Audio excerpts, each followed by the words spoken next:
Right, so let me tell you the story of that carp. Right, obviously, as I told you just before, I had the carp on for ages. It got snagged up in the weed in a load of line. And if you remember from my last video, I had another fish in that same weed bed snagged up in a load of line.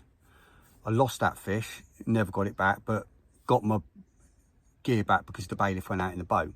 Anyway, I lost that one at the net, tangled up in a load of gear, broke me off at the net because I was wrapped around all the other gear and I couldn't get it in any further. It just got to that final point and unluckily it was right at the net.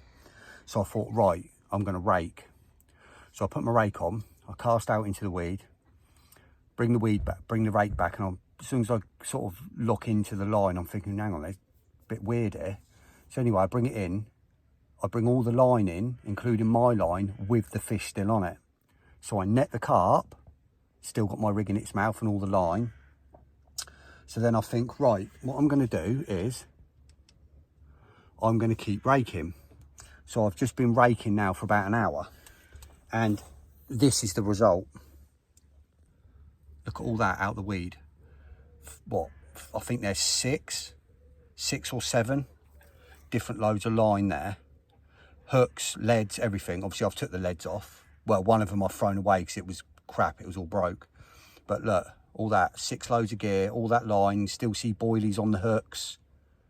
I don't know what they is, a fluorocarbon hook link.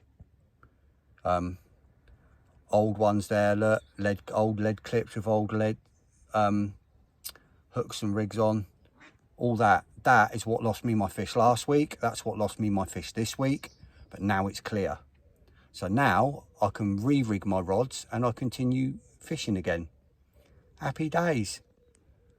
Brilliant casting rakes. If you haven't got a casting rake, get one. From now on, every time I start fishing here, well, saying that, we're clearing it Sunday, but after that, or if I'm fishing the other side or any other lake that's weedy, I'm always going to spend an hour raking my swim through the weed before I start fishing to make sure there's none of that in it. Because that has cost me a really good common last week, and it nearly cost me one this week. Now, I know it was only £20, but it's still a fish, and it was still a nice common. Happy days. Get in.